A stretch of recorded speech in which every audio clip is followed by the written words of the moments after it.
What is going on? This is Breaking Free Speech episode. I don't remember, but this is the 6th season.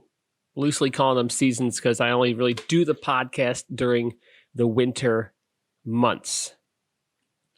So this is the first one for the 23-24 season. We're going to go over some changes in the hours. We're going to look at the BFS calendar, some holiday hours. We're going to look at the Halloween scavenger hunt coming up, and then we're going to give you the answers of the sign-in sheet for the mustard question. If you don't know what the mustard question is, you're going to want to stick around either way for the results of that. So we're going to go ahead. We're going to jump right into it. And here we go. So we're in October. We are in the beginning of our winter hours here. So as you can see on the chart here, it says a couple of these sessions begin in November.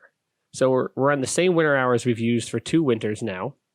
But instead of going to the full schedule, we're just kind of easing into it. So Fridays are just 4 to 10.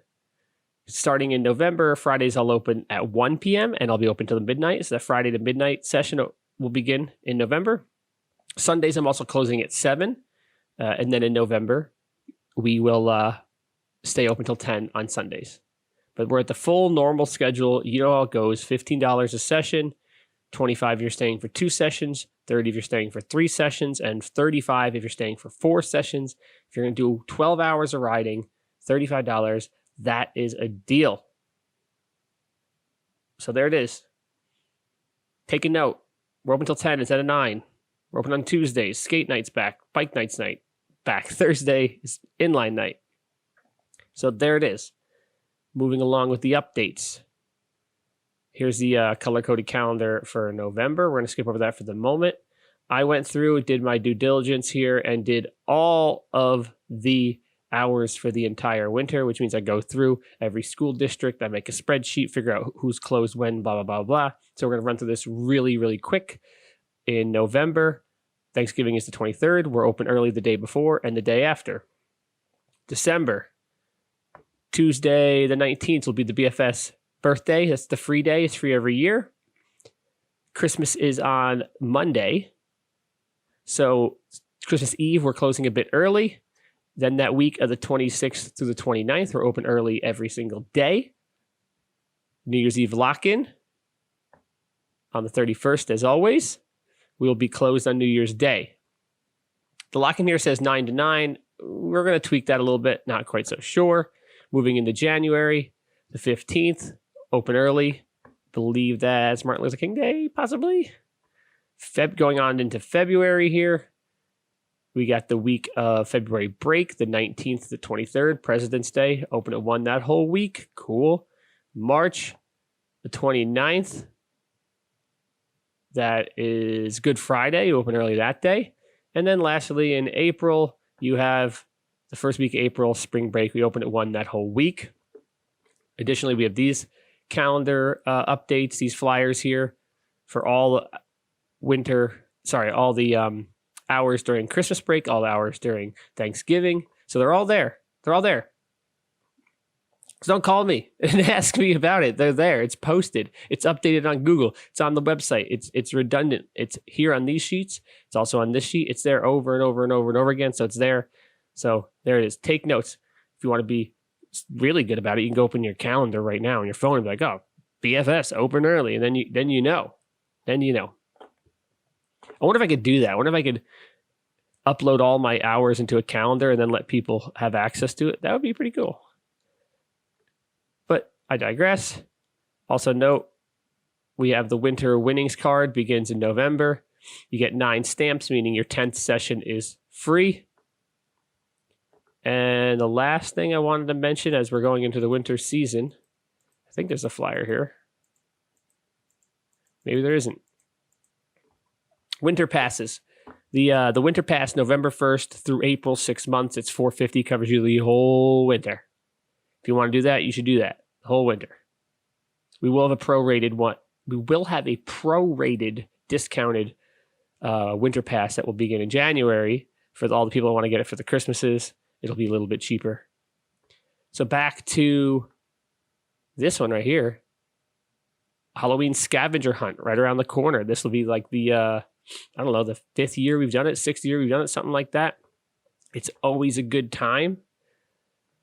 For those who don't remember what it is or you weren't there, it is a downtown scavenger hunt. You meet up at the skate park. I give you a list of goals. You go out. You have to be back at a certain time, and then we check off the list. I'll read you some goals. Well, actually, instead of reading goals, let's look at a video from last year. I'm going to open this up a little bit. Hopefully it's not too loud here. Firecracker down. 7 stairs or more. Balance a pumpkin on your head while riding. Some good ones. Lady and the Tramp Nerds Rope.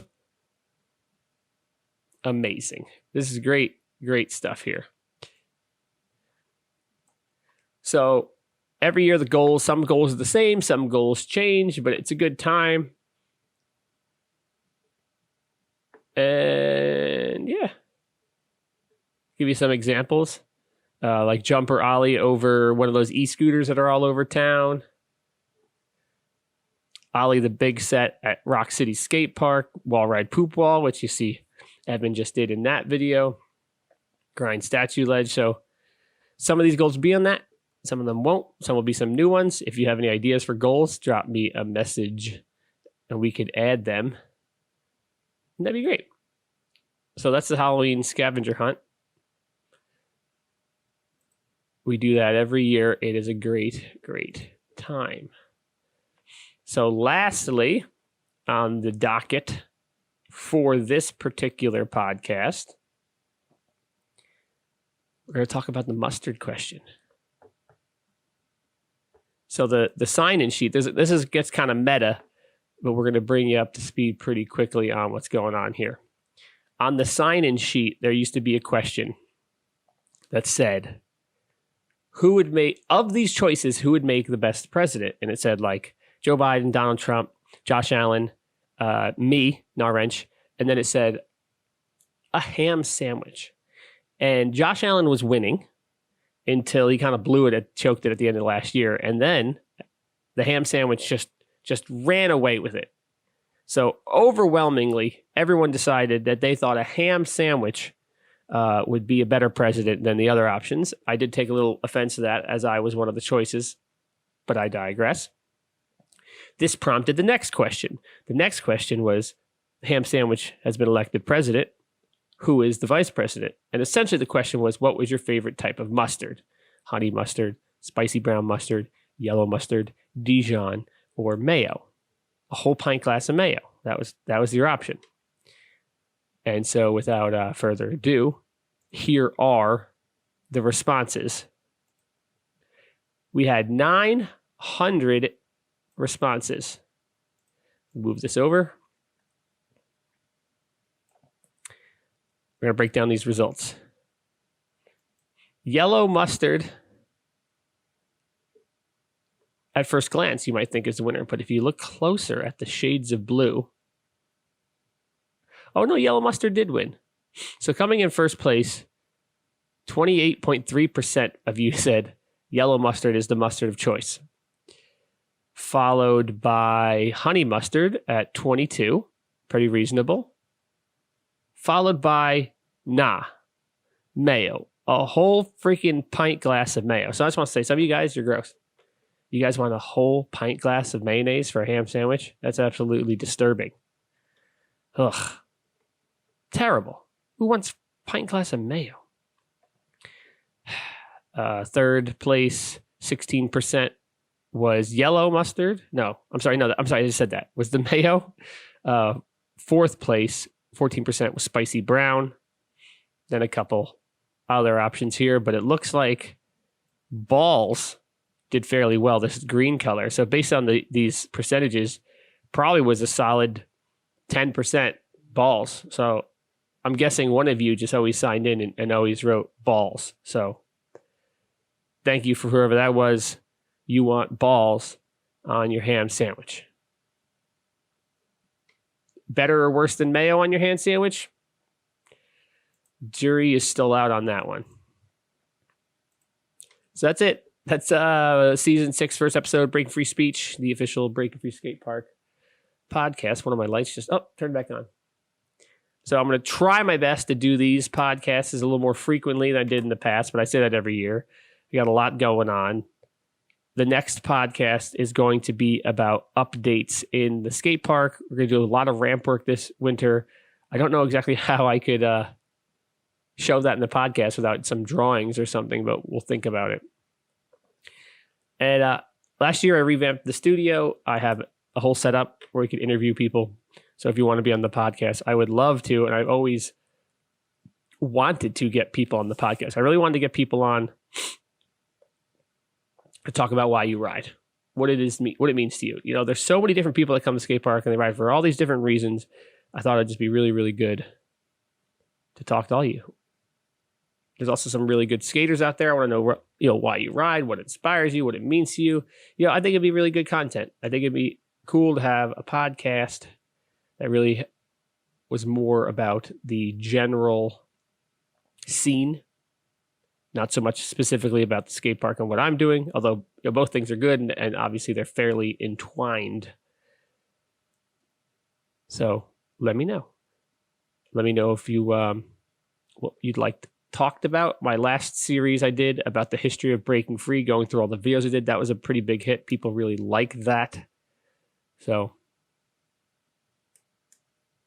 yeah, thank you for listening or watching. This is Breaking Free Speech. I'm Naraj, and I'll see you at the skate park later.